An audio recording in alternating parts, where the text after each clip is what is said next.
Coming up on this episode of the Model 3 Owners Club Show, A deluge of Model 3 updates, we have some more Tesla news, the EV revolution from around the world. chargers, and more chargers. Yep, and we'll get the viewer mailbag. Great, stay tuned, we'll be right back.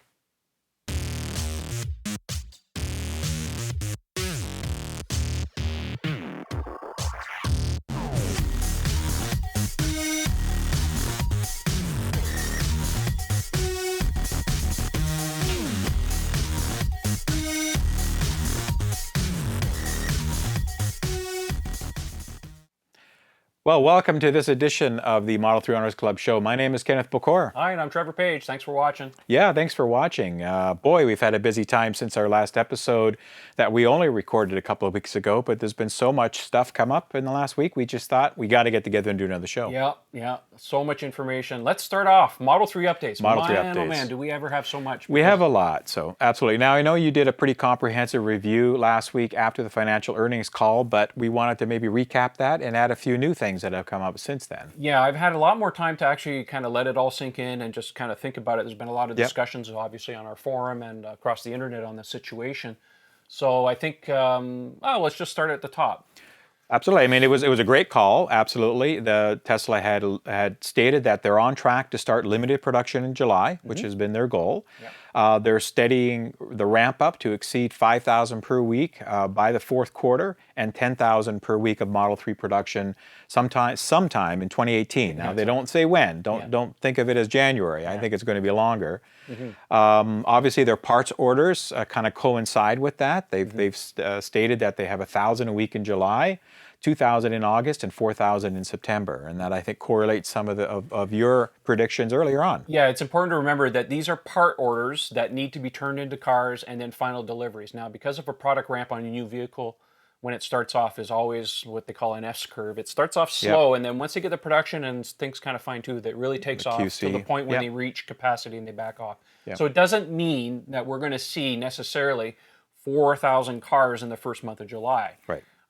You know, if you do the tally properly and you add up all the weeks, because there's about 26 weeks from July to the end of the year, it could potentially mean, if execution was perfect, upwards of 80,000 cars. That's not going to happen. Right. I think a safer number might be anywhere from the 30,000 to 50,000 range if they really get things kind of sorted out with the car. But like I said, don't expect to get your car at the end of the year necessarily, because just because they're starting production doesn't mean they're going to start volume deliveries right away.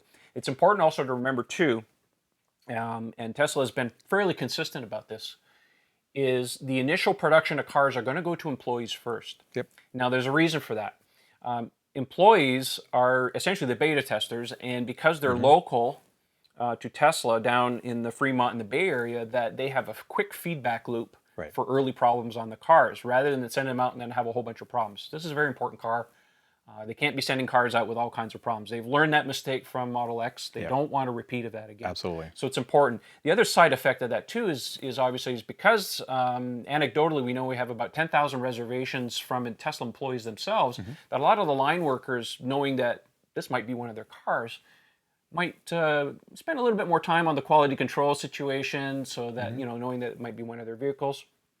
And so I think it portends well. It looks like the suppliers are on board with this, especially because they also mentioned in the conference call that compared to, say, when they first started Model S, when they were new, they weren't getting the best prices. They weren't getting parts on time. A lot of manufacturers of part suppliers would not even take their calls. This is different now. They pun intended, they are in the driver's seat this time as far as negotiating with suppliers and things like that. Exactly. And a lot of this has to do with the fact that now they can approach a supplier and say, look, we have 400,000 reservations or more. We mean business now. So yeah, it is very apparent now that they have all the A-list players on this. So getting parts availability is critical. Now, even though they could get 1,000, even though they place orders on these numbers for the different weeks, you have to, it's not all those parts get turned into cars, because, you know, you have, you know, some parts might not work, you might get some breakage, delivery problems, all those. So a certain fraction of those. So we'll have to see, but it's very, very encouraging, despite the news on the decline in the stock price, But don't look at the stock. Yeah, don't worry about it. By the way, we're both long on stock. Yeah, I think we've mentioned that. I think we mentioned that a few times. I'm not worried about the stock price situation. Exactly. Yeah. So, anyways, it's looking really, really serious. Now, the other question too, of course, we're going to get comments on the forum, and of course in the YouTube video when we're done. I'm in Europe. When am I going to get my car? Right. We don't have all the answers for this. You have to remember, Tesla starts. The production has to start in California, and go to current Model S and X owners. And then eventually start their way kind of moving east, and then of course Europe and then Asia afterwards. I would fully expect that sometime by mid-2018 that Europe will see the vehicles, and latter part of 2018 we'll see vehicles being delivered in the Asian countries. You're a little more optimistic than I am. I take a little bit harder stance. I'm predicting 2019, early 2019. But well, we'll see. I think they mean pretty. They're very serious about this. They program, are very and serious. they've put a lot of time and energy into building the production systems alongside of the design of the vehicle, and they've learned from this. They have 4 years under their belt now. They don't want a repeat of the Model X situation. They have part suppliers that are very, very happy. They're great to be on board with the program.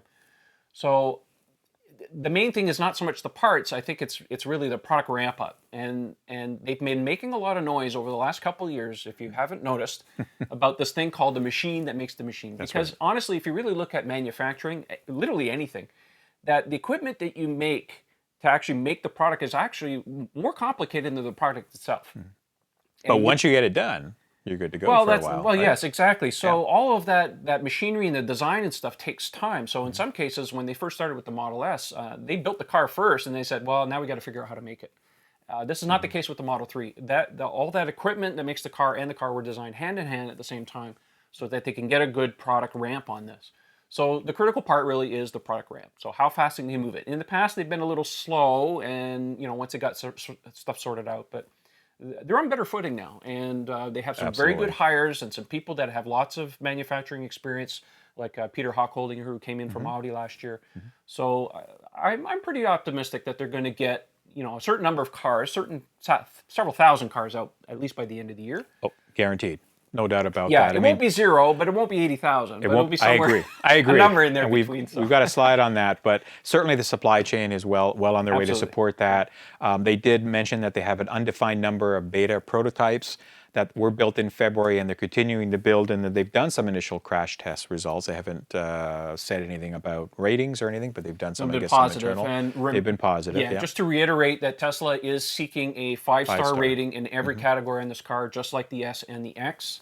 So this is definitely going to be a very safe vehicle. And that's always number one on the whiteboard at Tesla, I'm sure. Absolutely. Now, as of today, there was a quick update on talking about the beta prototype. So there were some additional notes from the filings that went out yesterday on the financial side, and there were some couple of quotes that I'll read here. One quote was, "We expect that the next performance milestone to be achieved will be the successful completion of the Model 3 beta prototype, which would be achieved upon the determination by our board of directors," this is a statement from Tesla, "that an eligible prototype has been completed. Now, candidates for such prototypes are among the vehicles that we are currently building." So again, they're stressing the fact that they are currently in beta production as part of our ongoing testing of our Model 3 vehicle design and manufacturing processes. So as you said, the machines that build the machines, they're now testing those machines rigorously to get going. Yeah, all it means at the end of the day that we need our Silicon Valley followers in the area, send us your pictures of spy shots. If you see Model 3 prototypes, they should be driving around pretty soon. Any day now. If not already. Like, I know they have their own track system that they go to rent or something. They do some limited testing of vehicles inside the factory. They can, but Fremont is full of production stuff now, so they can't do as much as they used to. Now, they do have an external track that they can drive cars around, and there is a road there in Fremont that you can stand on. So if you have a long zoom lens, you might be able to get some spy shots. But my experience with the S and the X is Tesla's not shy about driving prototypes around on the streets themselves. Yeah, they don't put all these camouflage and decals and this kind of stuff. No, they put very limited camouflage on the vehicles. Now, the interior on the Model 3 might be a different situation. Absolutely. On the Model X, I remember very clearly that they were blacking out the windows, and they were very careful not to show the interior on the vehicle. This may very well be in the Model 3 case where they black out literally everything, and they may even put camouflage like other manufacturers do on the dashes and the seats so you can't see what it is. But in any case, if you see some, take pictures and send them to us. Click. We'll give you the email address at the end of the show. And we'll put them up here, and we'll make you famous. Absolutely, yeah. for sure. Continuing with the earnings call as well, updates. The installation, as we mentioned, the manufacturing equipment is well underway in Fremont. Now, there's no dates to show off production intent models, and there's no pricing as well that was alluded to from any of the financial call data. The first Model 3s, as you mentioned, are going to employees and investors. So that 10,000-ish, as you're saying. And we know number 75, but we won't mention any names. But we do know who's getting number 75 on that list. Customers will be able to start configuring in 3 to 4 months. So that's encouraging. Well, it's actually not customers. It's what they did mention in the call was that we're going to open up the design studio, the online configurator, internally at Tesla for the employees in approximately 3 to 4 months. Because 3 to 4 months would take you into July. Anyway, yeah, it's the roughly, June-July timeframe, which is about right what they're saying. Once production really starts, I would say that once they get through the initial manufacturing of those cars, let's give them 2.5 months really to get most of those cars out to employees and get some feedback, that we could probably start seeing the configurator open up to the general public probably around the September timeframe. Sounds good. Because that really puts us into the fourth quarter of the year for the final deliveries, to start happening by then, and of course by the end of the year. And safe to say by then there'll be pricing, there'll be options, there'll be everything will be there. Well, so all those questions will get answered. Don't forget, Ken, this stuff leaks. it so will we leak, fully expect to get leaks on the configurator from employees. Maybe by June. Who knows? Yeah. The thing is that I remember when the Model X configurator went online. Yes, we got to see all the options. We got to see the pricing. We still didn't know what the interior looked like in a lot of the cars at that point. Or was it after the reveal? I can't remember now at this point. It's been a little while. So it's very, very possible that Tesla will open the configurator, the information will leak, but we may not still see final interior pictures of the car. We might get a crop shot in such a way that we might be able to see the seats, but maybe not the dash, which is, of course, a very keen interest to everyone out Everybody's there. asking about that. Yeah. So let's play it by ear and see what happens, but we fully expect to see leaks on this. Very positive. And of course, there were no updated information on as far as numbers of reservations, whether it's 400,000 plus or any specific number given on the call. No, and you know what? I've been thinking about that, and I don't think it's in Tesla's interest in either way to actually reveal that information. Agreed, because Elon had said in one of the comments, he said, if we were to reveal that information, that people could take it the wrong way. Which could potentially mean that maybe they got some cancellation, so they're thinking, well, nobody's interested in the Model 3. But don't forget, Tesla has an active program right now to get people to get into a Model S or a Model X. There's a certain amount of people, obviously, who are going to go maybe buy a Bolt or a Volt or some other vehicle, of course. So you're going to get some of that. But on the flip side, too, is if they have more reservations than they've already publicly stated, then that would potentially cause people to not make a new reservation because they think, well, oh my God, now I'm not going to see my car for 3 years. So they have to be careful with those numbers. They don't really want to reveal it. Don't want to turn business away yet. They actually anti-sell the Model 3 because they just don't want to kill their sales of their current cash cows. They still need those. Exactly. But we will know, once the Model 3 actually goes into production and ready, then they will start talking about it openly. But right now, it's just keep everything on the down low until we're ready. Keep the powder dry, as Elon likes to say, on the Model 3 news. Absolutely. Now, you mentioned the dash and we'll talk about the display. I mean, they did confirm that it's only going to have one screen instead of two. The 15-inch horizontal center display, as we know, and there's been no confirmation of a HUD, even though we feel that's probably a likelihood. I think we're probably going to get reiterated of this again. I've known since if I remember the correct timing was I think if I remember correctly, it was around 2013 was the first time I heard Elon actually mention in the Model 3 that they were going to go down to one screen. Now, this is a simpler car. A Model S or a Model X has 3 kilometers worth of wiring in it. A Model 3 has 1.5. 1.5. So it's half. It doesn't have self-presenting door handles. It only has one screen because in a Model S or a Model X, there's 2 computers, one that drives each screen. So they're cutting all that down in half. Now, even though there's no confirmation of a HUD on there, I don't think it precludes the fact that it may or that it may not may actually come with a HUD. And the reason is, and the way I'm thinking about this is, they've made it very clear that autopilot is a tentpole feature. And if you look at an S or an X right now, all of that information as far as speed and all the other stuff is really on that center instrument cluster, or the binnacle that's right in front of the steering wheel. Now we know that's not on the Model 3. So at the end of the day, when you think about it, where are you going to put this information? Where is it going to go? Are you going to put it in your peripheral vision, or do you still want it to be front and center? It could either go one of two ways. So, you know, there's a certain part of the population that says, no, it needs to be front and center, therefore they're going to put some kind of HUD on there. And then, you know, it could very well be that the car, they're thinking radically and say, you know what, autopilot's going to be popular in a few years. Why not design the car in such a way that we don't need that information? We don't need to show that information necessarily, at least at first, because remember, this is software updatable. They could take or add features onto the center screen as they see fit. Yep. They're not married to buttons anymore, so they can do whatever they want. So there's several ways. I just want people to not be disappointed should it not actually happen, at least in the first iteration of the car, because they've said, look, getting to market's critical for these guys, and Elon said it many times that if a feature can't be made on time or on budget, it will just have to be you'll have to wait for another version of the car. So we'll see. Just don't be disappointed if you don't get a HUD. I know some people say, I'm canceling my reservation if I don't get a HUD. We've heard that. Well, I'm sure there'll be aftermarket ones if there aren't. There are aftermarket and there are ones today, some good ones. If I have a link, and I'll put it in the show notes at the bottom. You can check it out. It's a little device you can stick on your dash. Yeah, absolutely. There might even be some apps you can put on your phone too. Stick that up on the dash. Yeah, it's not the end of the world. That I've seen. Now, they did talk about average battery pack size to be between 60 and 70 kilowatt hour. The base is, you know, as we've been talking about, is estimated to be slightly less than 60 kilowatt hour. We don't, again, know those firm numbers. And then the final reveal is now pushed to the summer-fall time frame. Much to our chagrin. Yeah, but we were really hoping earlier. Again, I think it really portends to the fact that they just want to keep the, you know, the hype about this on the down low.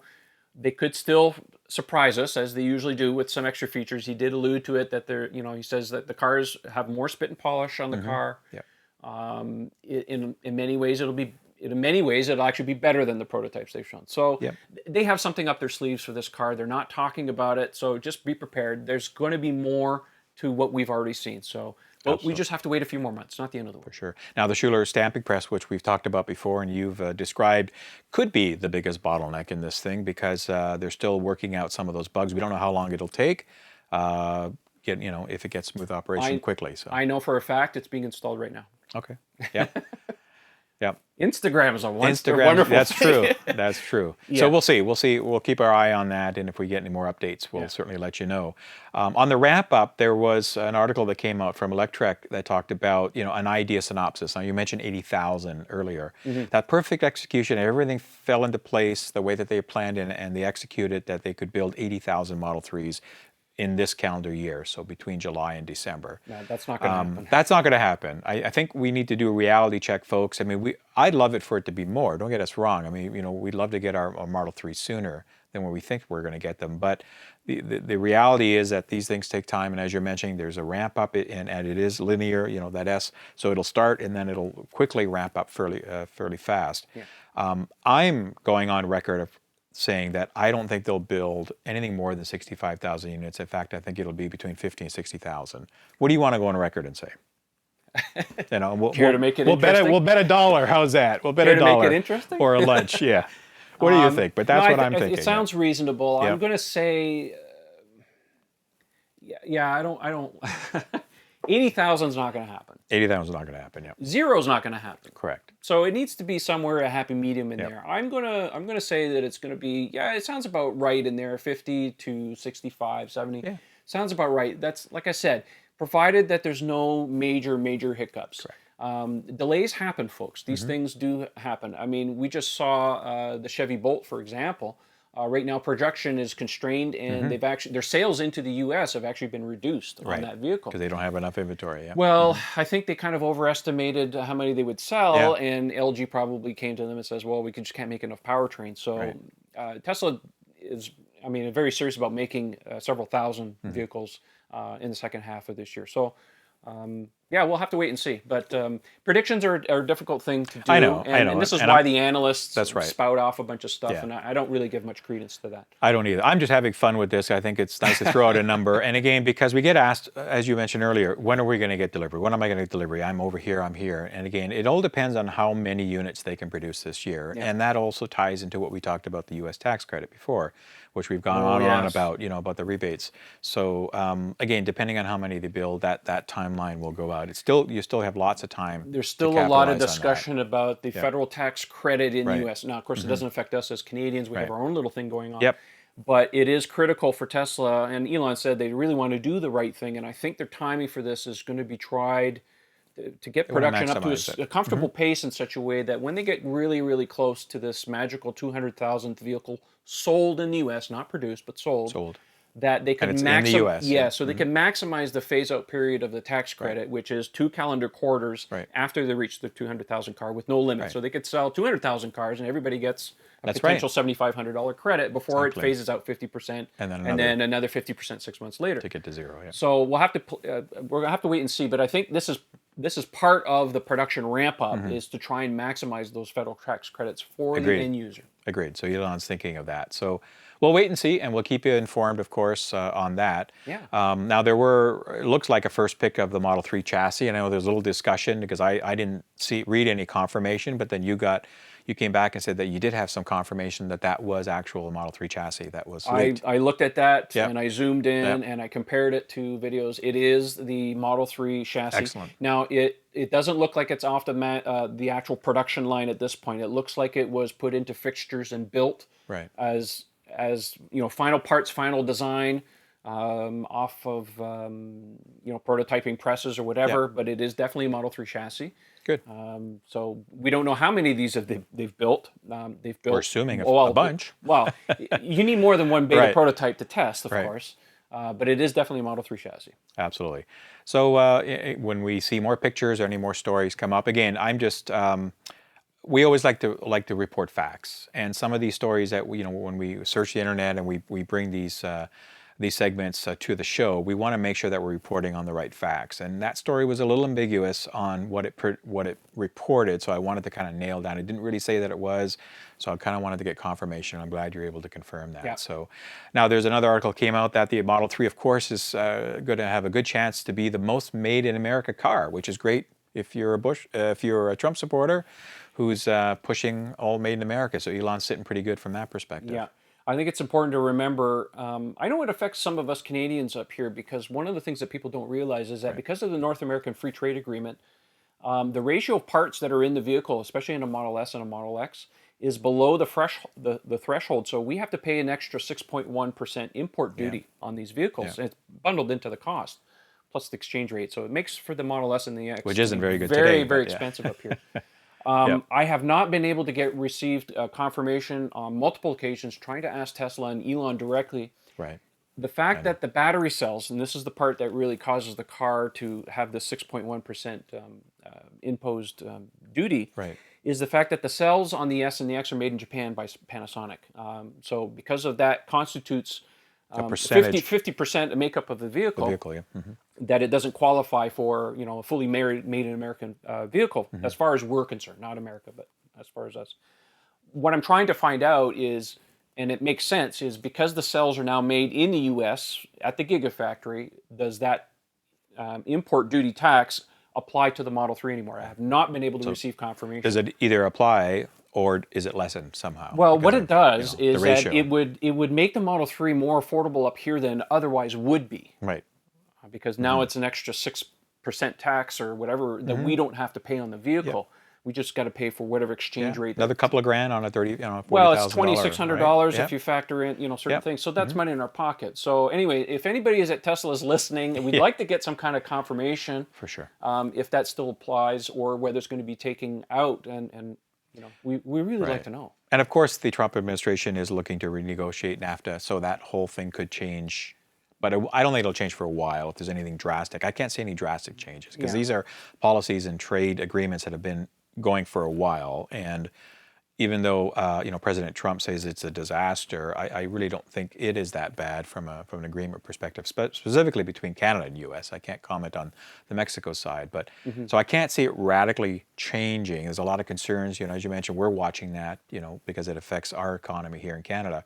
But the reality is I don't think it's going to be drastically changed. Well, it's something we'll certainly pay attention to, and if we get some kind of answer, you'll be the first to know because we'll put it in the show and we'll tweet it out. Not to get political, but no. Some further updates on that call. There was no sales guidance for 2017, which is not a surprise, basically, because of the unknowns of the Model 3 productions. However, they were committing that almost 50,000 Model S and X's will be built and delivered, or will be built in the first half of this calendar year. Yeah, it's interesting that they're going by 6 months now instead of a year. Instead of a year, I saw that. I think they're just kind of backing off a little bit. They're backing, which is a good. I think they're looking to have a good problem, right? Having numbers that if they say something, as you said, if they say 100,000 and they meet 90, then everybody gets upset. Yeah, I think in their case, because they have not been able to meet their targets for several years in a row now, I think they've probably rethought their policy a little bit. Well, let's do 6 months at a time and see what happens. Because we have a bit more control in that window, exactly. I think. And we'll find out more, of course, by the second quarter as to what's really going on, or by the second quarter of this year,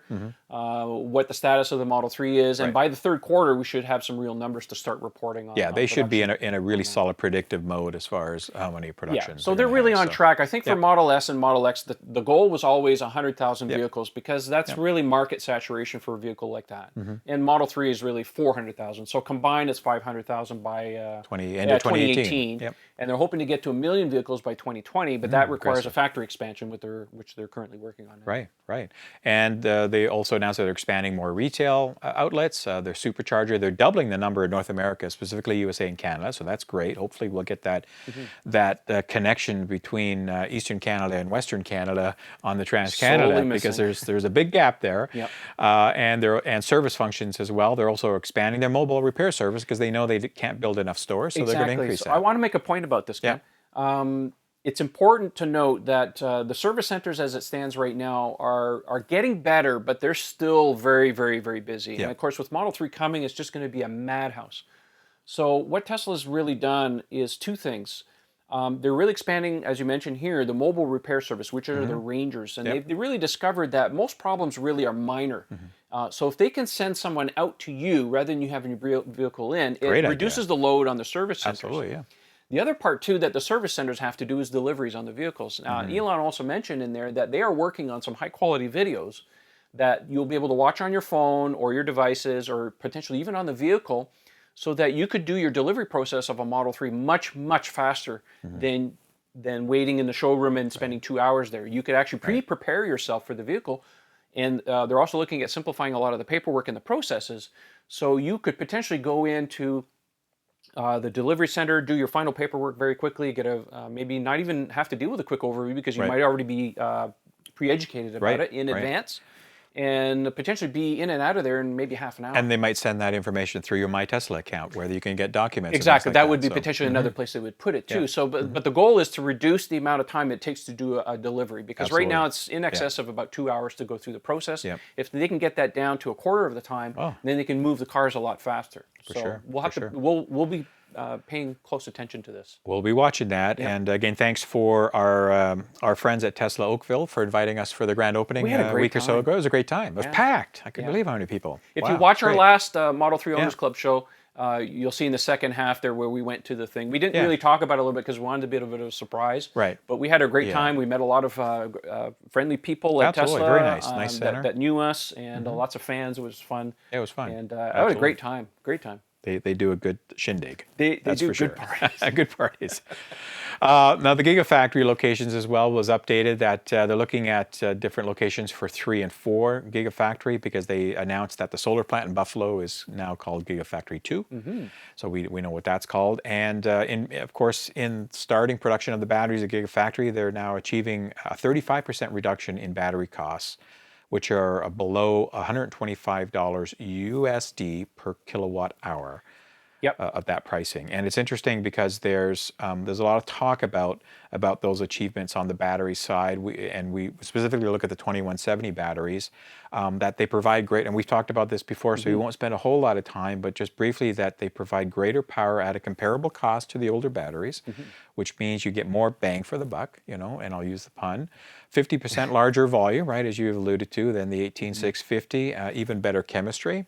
So higher energy densities, double the current, and this is something I didn't know, that the 18650 delivers 3,000 milliamps, right? 2170 is almost 6,000. It depends on the chemistry and when the battery was made. They've made improvements over the years, but it's in excess of 3,000 milliamps. Right.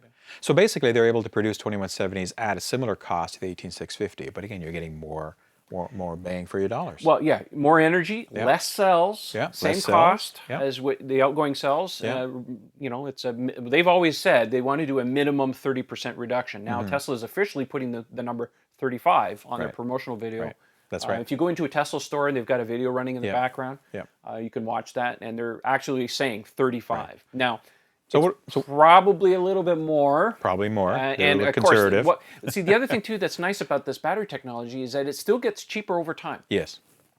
So economies of scale, all that stuff. Yeah. So this cost reduction is necessary for Model 3. If the Gigafactory didn't exist, they would not be these cheaper cells and the higher density, and there would be no Model 3. So it's very, very important that they got to these numbers on purpose.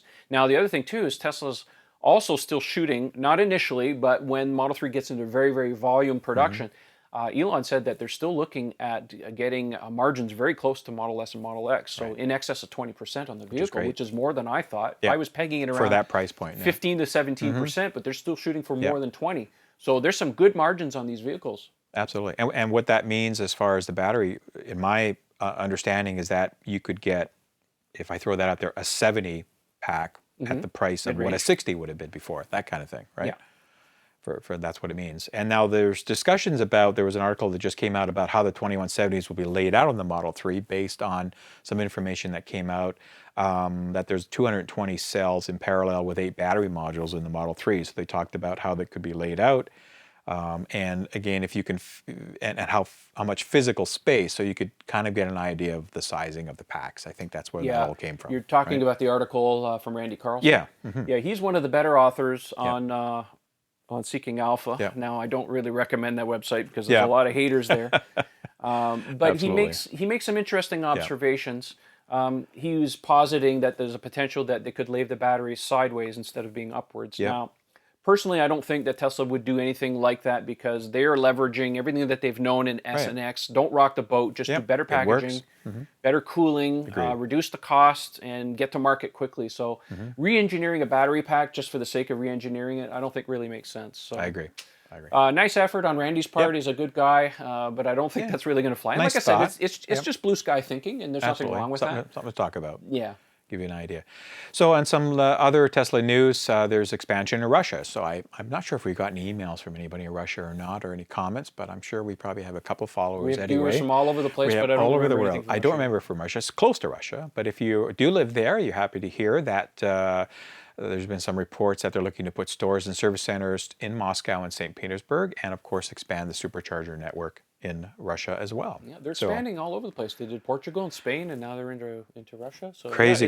It's going well. Absolutely. Awesome. Now we mentioned chargers at the top of the show on the EV revolution, and that's a trend that just continues to just gain momentum and traction. And now the latest trend that we're reading about and seeing is these ultra fast DC chargers. An article came out about a bunch of different elements and companies that are looking to install these, both in North America and rest of the world, that there really is now a move away from the baseline 50 kilowatt chargers that we know and love today, our level 2s. Or were they classified level 3? I'm trying to remember. Fast DC. Fast DC. So now they're looking to put anywhere from starting at 150 kilowatt up to 350, and even there's a few that might go up to 400 kilowatt in anticipation of the faster charging being available long term. And they're right now just focusing on CHAdeMO and CCS combo from a connectivity perspective. Now, one of these companies that have announced this is in California. They seem again leading the charge, and from a North America perspective, is EVgo and ABB have announced some first high-power fast chargers installed. In fact, I think one's in Fremont, if I'm not mistaken, at a restaurant or something, right there. And then there's a 400 station project as well of 350 kilowatt chargers planned in Europe. It's a joint venture between Ford, BMW, Audi, Porsche, and Daimler. Awesome. Which is interesting to see. So, well, all this is just future proofing because there's more and more cars that are coming on the market in the next 3 to 5 years. They're going to have larger and larger battery packs. And of course, you want the charge level to be higher to be able to fill those up faster than you normally would sitting around at 50 kilowatts. So it makes total sense. Right. And of course, some of those cars, like the older generation EVs that have 7.7 in-house chargers and this kind of stuff, the new models have to come out with something faster. And I think we're reading a lot of manufacturers starting to look at EVs and bring them out, BEVs specifically, that are going to have faster inside chargers. So, or onboard chargers is the word exactly.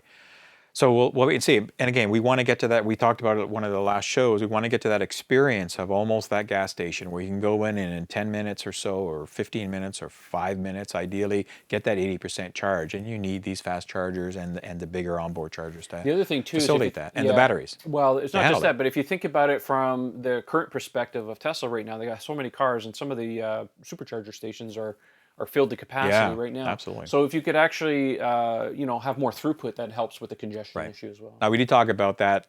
Tesla does have a CHAdeMO adapter today, which limits it at just under 50, if I remember correctly. It's a 50 kilowatt charger adapter. Highly recommended. If you're thinking about a Model 3, look into the adapter. I think it's about $450 US. Well worth it. I plan on getting one because you just never know. You could be stuck somewhere. There's no supercharger. And it's like, oh my God, what am I going to do? There are other places you can charge. 50 kilowatt CHAdeMO works very well.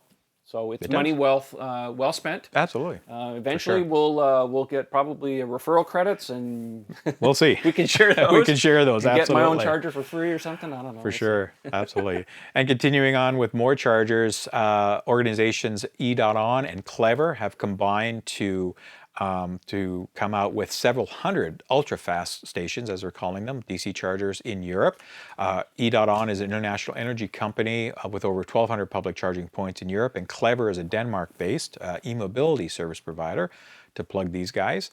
And yeah, they're looking at putting in 150 kilowatt and then 350 kilowatt later on along major motorways. And their plan is similar to that America, what we talked about, the U.S. plan of putting them, these ones they want to put every 75 to 110 miles. So definitely well within ranges of for long distance. For long distance, when you're doing those kind of travels. Awesome. So good to see. Let's jump quickly on some EV manufacturer stuff that we've seen. Now, we did a segment from the car show last time, so I hope you enjoyed that. And we got to look at the Chevy Bolt and some in-depth information. I did a great job interviewing Henry, was it? I'm trying to remember.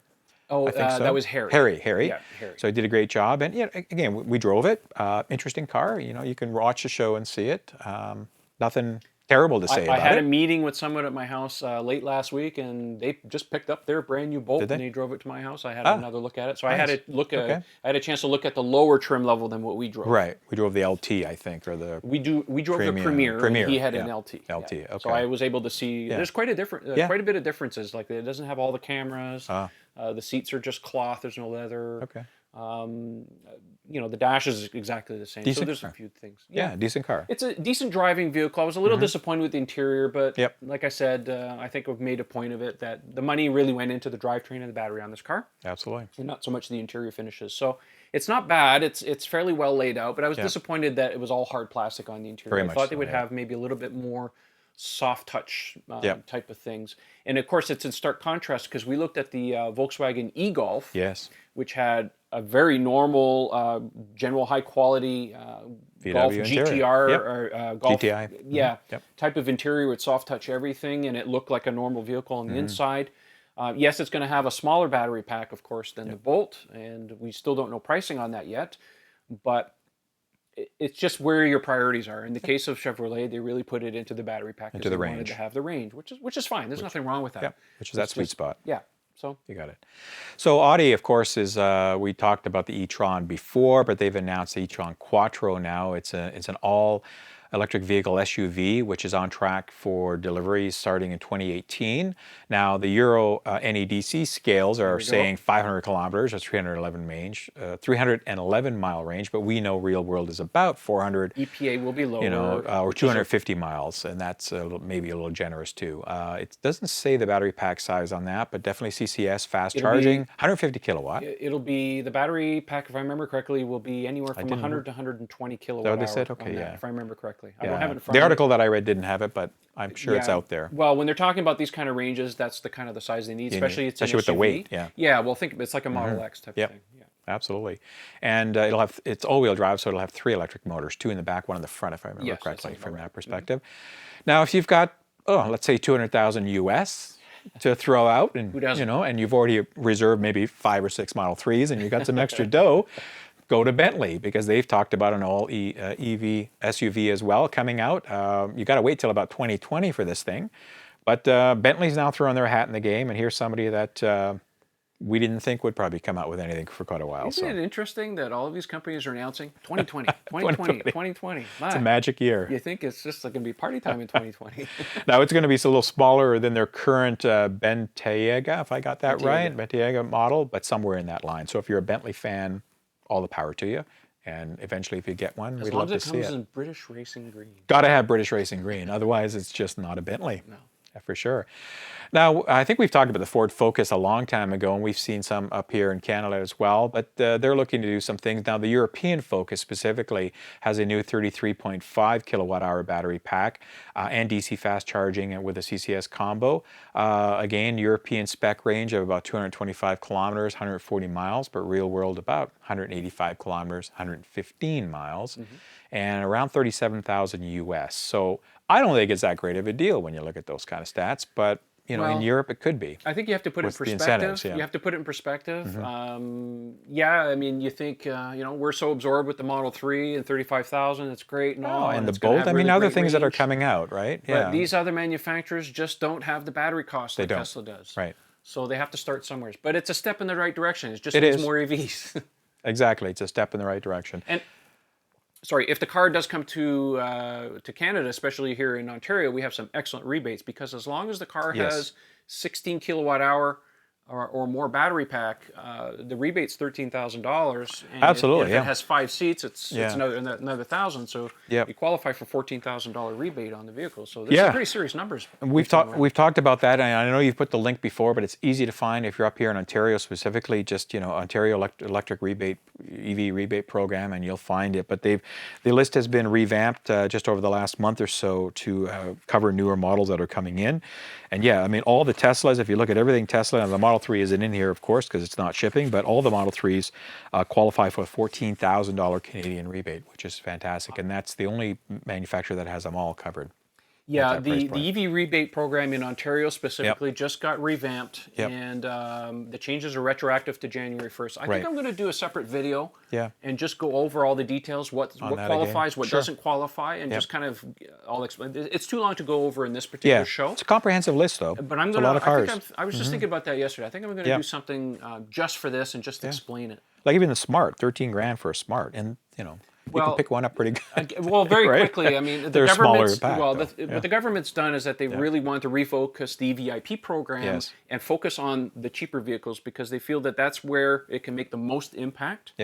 Because it's an incentive to get people to look at something that otherwise they would not be able to afford. Right, especially in urban environments. Exactly. Where you have so many over cars. the next few years, once there's more vehicles on the market and the prices come down, then you don't need the incentives anymore. People will just be used to it, and it's more affordable. Like I said, incentives are there to incentivize, not to reward. Correct. So, but we want to take full advantage of them. Well, if it's free money, I'm not going to leave it on the table. Exactly. More options, right? Now, Peugeot's getting into the game as well. They've had some EVs before. Their battery electric vehicle, they've announced their partner TEPEE van. So if you're a fan of Peugeot, 22.5 kilowatt hour battery pack, with Chatham charging, and it's a range of about 170, 105 kilometers or 105 miles for the European standard, real world about 110 kilometers or 70 miles. It's a 5-passenger van, again, for those European markets, a little thinner, a little higher kind of configuration, kind of like the Sprinter van, I guess, as a comparison. Reminds me a lot of that. Well, actually, what's the Ford one? The The Transit. Transit, yeah, the very Transit. similar. Yeah. So that urban, you can get in and out. So great for, I guess, consumer or commercial applications, nothing that wrong with kind of that. stuff. So good to see Peugeot doing something. We don't hear much from them anymore. So on the EV side. Now BMW, of course, they've had the i3 and the i8 out there for quite a while, but they've talked about their next all-new electric model, calling it the iNext or the i5. Could be a mid-range sedan to compete with the Model 3, between a BMW 3 and a 5 Series from a sizing. So we've already said that the Model 3 will be roughly the size or around competing with the BMW 3 Series from that perspective. So if you see them out there. Another car I see, by the way, is the Chrysler 200, and I look at that and I get the Model 3 in my head, just from a physical size. I don't know, have you looked at the 200 at all? When they redid that one? Yeah, I have a friend that has It's got a similar one. kind of size, right? Yeah, it's actually, I think the Model 3 is actually a little bit bigger. A little bit bigger? Okay, good. Yeah, because Yeah, that's a decent size, a 200. yeah. So. From anecdotal evidence, the Model 3 is about 90% the size of a Model S. The cabin, actually, if you do comparison, and I've got a little GIF image that I put on our website where I did some Photoshop comparisons between a Model S and a Model 3, and the 3 is about 90% the size. What they really did is that they kept the cabin size about the same. The wheelbase is a tiny bit shorter, and what they did is they reduced the overhangs on both ends. So you got a shorter front, shorter trunk on the back, narrowed the car ever so slightly, but the cabin is really critical. I would not be surprised about the same size as a Model S in terms of interior volume. So can we thank Chrysler from the 80s for their cab forward concept for that? It's very similar to that. They came up with that. I remember very that. Similar, yeah. When they announced it. Yeah. There was actually, it was a really a great, big deal at the it was time. a great idea. And I think Tesla, when you think about the reveal, when he said they pushed the dash forward and the seats forward, it's very much a cab forward design. Absolutely. Thanks for reminding me, Ken. No problem. A little history there. We're dating ourselves. So this new BMW will be based on the Vision Next 100 concept. So if you look at that, you Google that, you'll find. I'll put it behind us. It's crazy looking, but it's not going to look like it. Maybe solid-state batteries. There's been some talk recently about solid-state batteries. They're not there yet, so it's very early. It takes a long time for this stuff to flesh out to be usable in an everyday setting. And then there's also a new i3 expected later either this year or early next year with about 50% more range and a slight design refresh. Now, you like the i3. We've talked about that. So I know you love the i3. I think it's a brilliant vehicle. It's going to have a 94 amp hour battery. So I think that's about 33 kilowatt hour. Yep. I think it's a brilliant vehicle, despite the looks. I know the looks are polarizing, but it's a brilliantly executed vehicle. I just wish it had more range. Now, yes, these ranges are coming up, but in my opinion, it really needs to have 200 miles. If it was 200 miles, I think they would reduce the price a little bit. A little bit. It's a little steep. They would sell so much better. They would be doing much better. Absolutely, because it's a decent car, you're right. And I think lastly in our EV manufacturer news, you guys may not have heard of this company. It's called Electra Mechanica. They're based in Vancouver. They're a Canadian company. Yay, go Canada. They've just opened their first store in downtown Vancouver, and now they've been kind of launching their product for the last several months or so. It's an all-electric, single-passenger, three-wheeled vehicle. You've got some pictures up in the back that you're putting up as we're talking about this. It's got a 16.1 kilowatt-hour battery, so it should qualify for the rebate, or is it just? I'm trying to remember. There's a couple of criteria. One of them is the size of the battery, and there was some other things. Some other things. Okay. They're stating 160 kilometer or 100 mile range, real range, with a top speed 130 kilometer per hour or 80 miles an hour, and pricing just under 20 grand Canadian or 15 and change US. So really it's designed at about 80% of the urban type drivers that commute less than or around 50 kilometers, 30 to 40 miles a day as a single occupant. And we know that, I drive the highway a lot in my job, and I see probably 80% of the cars have just one person sitting in it, because we're all commuting to work or commuting to somewhere. So it's kind of designed for that market. Yeah.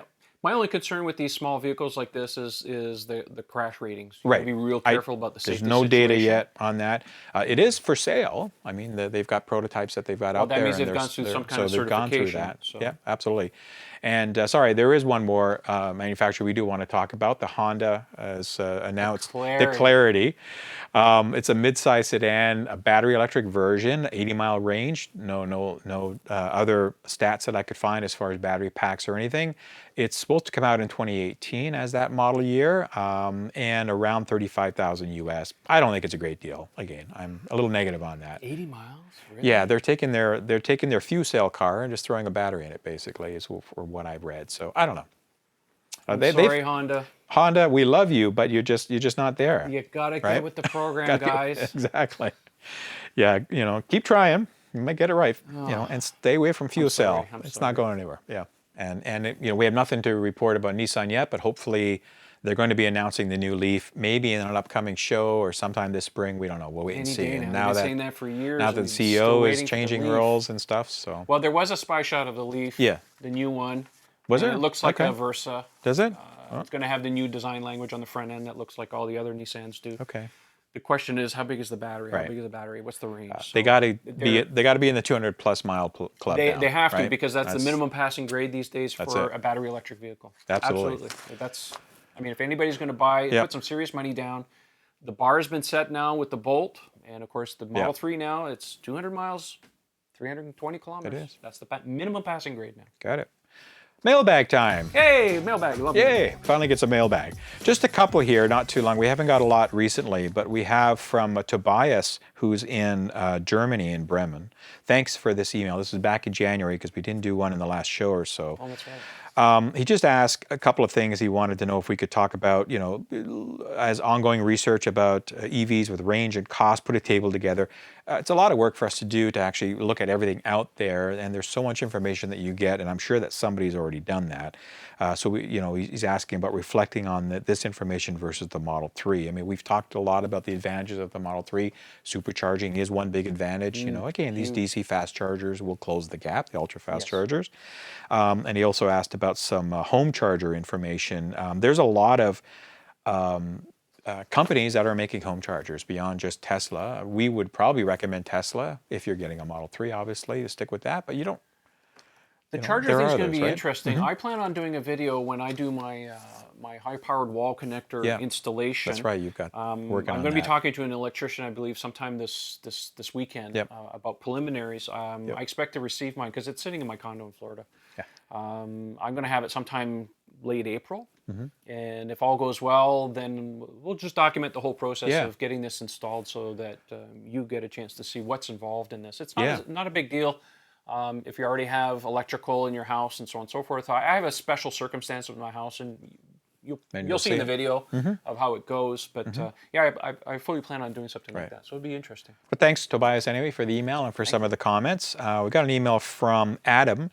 It doesn't say where he is. Now, he might be from Italy, I'm not sure, or the U.S., but he's asking a couple things, and we'll go through this very quickly. What's the average lifespan of Tesla batteries? Do we have any estimates? I mean... Oh, yeah. Go ahead. There has been lots of information on this, and there have been surveys done and some semi-scientific studies done on this. And there's ongoing research going on with Tesla, with Jeff Dawn, who's from Dalhousie University. Canadian. In Nova Scotia. We mentioned this before. You can fully expect a battery in a Model S or a Model 3 or Model X to last in excess of 10 years before it will reach an 80% state of charge. Right. So the degradation is about 20% over 10 years. Jeff has been stated in a recent TED Talk that he did that they are working with Tesla to try and figure out electrolyte chemistry to try and get that beyond 15, 20, and potentially even indefinitely. Battery degradation, as it turns out, is a physical phenomenon where there's a plaque buildup on the cathodes. And through additives that they can put into the electrolyte, they can actually almost eliminate that whole process. So if you can do that, you essentially could make the battery last almost indefinitely. So there's ongoing research on this, but Tesla batteries do not degrade as fast as others you may have heard. The Leaf, for example, was the one that suffered the most because they don't have any thermal management. Right, it's been weaker. And especially in hotter climates, because we've mentioned this before, lithium-ion batteries like to live in a very comfortable zone around 28 degrees Celsius. And anything below that... Sounds like my wife, but that's another story. If the batteries get hot, it actually hurts the batteries. If the battery gets cold, all it does is it loses the ability to release as much energy until it comes up to a temperature range. So it's critically important that lithium batteries for longevity have some kind of temperature management system. And Tesla has ostensibly the best one. One of the best, Exactly. If not the best, And CHEVY on the Volt and the Bolt both have a liquid-cooled system. So not all cars are created equal. So if you're shopping for an EV and you're looking at that, pay attention to the battery, not so much the chemistry, but the thermal management, because that will determine how much research and R&D went into longevity of the batteries.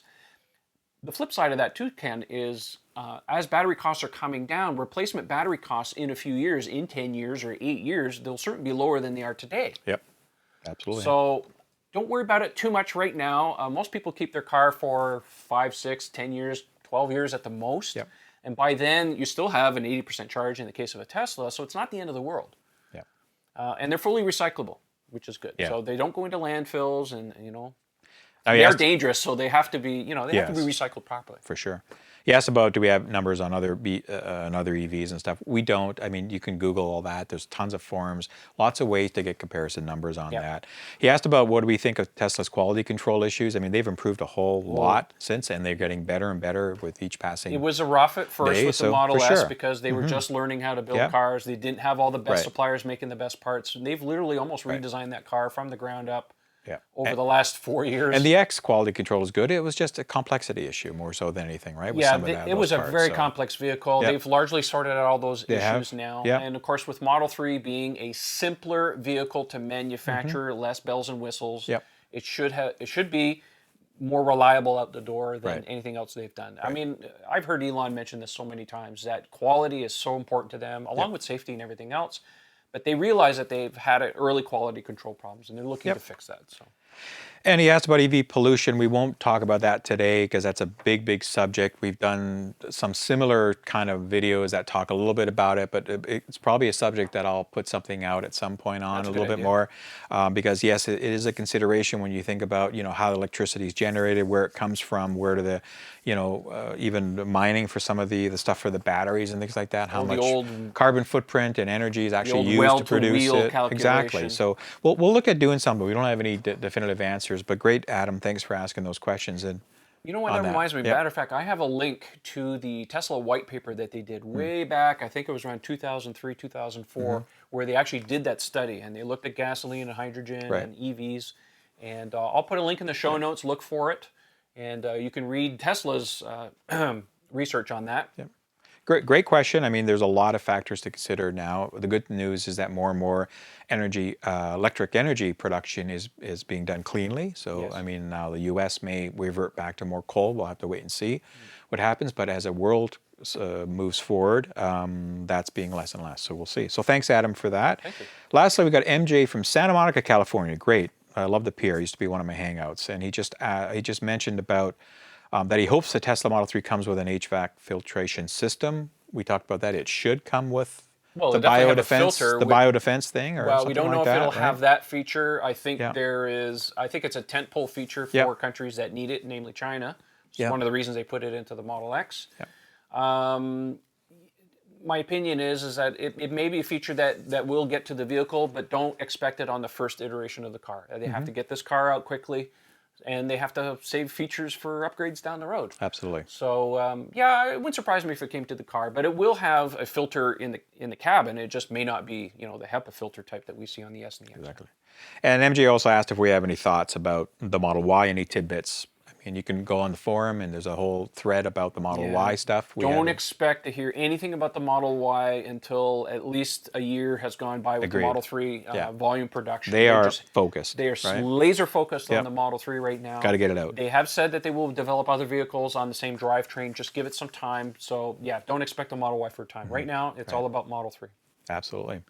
And lastly, just before we close the show, I know we were talking about deliveries earlier, and I gave my predictions, and you talked about some. There is that, and it's been on the forum, this Tesla Model 3 delivery estimator that you can go on, this website, and I plugged it in, and it's telling me that I'm going to get mine in on the 30th of July of 2018. So I'm predicting from a Canadian perspective well into the second half of 2018, but hey, I'm fine with that. I'll put a link to it. We'll wait and see, but plug it in. It's fun to look at. I'll put a link to it in the show notes. You can go play with it. Remember, this is crowdsourced. This is not internal information. It was just revised because I talked to the author, and it was just revised with the new Tesla production numbers from the conference call. Right. So, like I said, take it with a grain of salt. And it'll continue. It's interesting to play with the options to see, how they've calculated everything. It is interesting. So thanks for all the mailbags. And we also want to say a big thank you, because by the time the show airs, I think we've hit 20,000 subscribers. It needs to be 5 times bigger. Yay, I know. Well, if there's 400,000 reservationists, we'd love to have more subscribers. So let's make a point. Don't forget, folks, if you like the show and you enjoy what we do, make sure you subscribe, because then you get notification, and it it just boosts us in terms Absolutely. of exposure, and we really appreciate that. That's good. I mean, a lot of research and effort goes into not only researching the information, but making the show and producing the show. It's a lot of work. Yeah. So we have fun enjoying it. Yeah, we have fun at it, which is great. Yeah. But we really appreciate the subscribers. It really helps, with the viewership, and so we really appreciate it. Thank you very much. Yep. Thank you.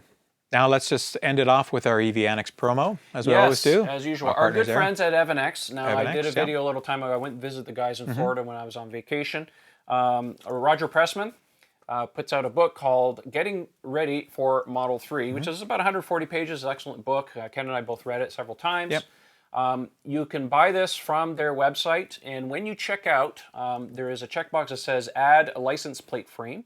And if you use the checkout code in all caps, GR4M3, they will send you the license plate cover. It's a $10 value for free. Just pay for shipping.